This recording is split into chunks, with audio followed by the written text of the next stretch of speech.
Good people, good people. I'm in love. I'm in love.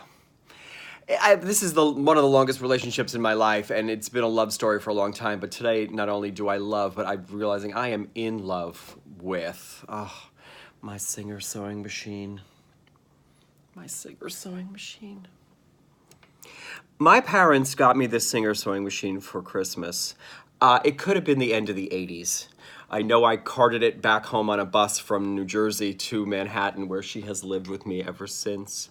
And God, we have been through a lot in our lifetime together. A couple years back, I had it serviced, and yeah, it went well.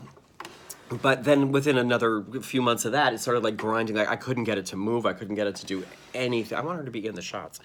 I couldn't get it to do anything. And I was like, oh shit, is she dead? Is it over after so many journeys? And of course it was in the middle of a project of like, come on, honey, one more lap. Come on, you gotta go, girl. You gotta just come on, one more lap. I finally took it apart as best I could and put so much sewing machine oil inside of it. And miraculously, she rallied like, oh my God, she's like a filly again since then. And what's wonderful is that since doing that, there's a very distinct machine oil smell that comes out of a sewing machine.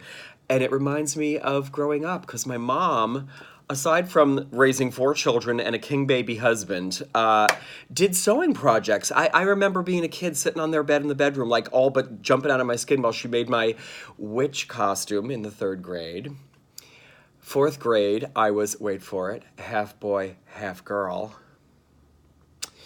5th grade, Lady Vampire. And my mom made these things for me, and my parents allowed this to happen. And also, with all of that, and at Christmas, there was a year at Christmas, my mom made bathrobes for all 6 family members. Rainbow patterns for the 3 girls, her and the 2 girls. And for the boys, my father and us two, my brother and I, a maroon one, a navy one, and a gray one. My lesbian sister's wearing a rainbow bathrobe. I'm over here in maroon. But she also one year, and I've had this forever, this was my stocking growing up, and I still have it. My mom made this. My mom made a Christmas stocking.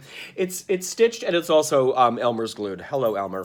But I still have this little wonderful thing with like, you know, glitter paint. Love. My intro to sewing. And then flash forward, I still have this. This is one of the very first things I ever made. I ever stitched. And I'm going to give myself a solid B+ on my stitching work on this. It was like a McCall's pattern, just like that other thing was. And it was like 6 different styles of shoe, like a ballerina shoe and a rubber boot. And I don't know what the other ones were, but I made them for all 6 members of my family. I'm sure that they're all like, thanks, Billy. And they're long gone, but that's, you know, that's my family. But anyways, flash forward, why is the machine out now? This video is running long. I'm Rachel Ray, I have an hour. Metro card holders. I make these every year. I make a ton of rainbow colored Metro card holders. And I give them to like the people that give me my coffee every day and the folks that work at my gym and are so nice to me and my coworkers and people I see on the street. Because if you're a New Yorker, having a place to put your Metro card's great. And it's a really simple process. You just take stiffened felt, and you draw out a grid on it, and then you stitch 2 pieces together. Then you cut them down, and then you stitch your little edges with a nice zigzaggy stitch.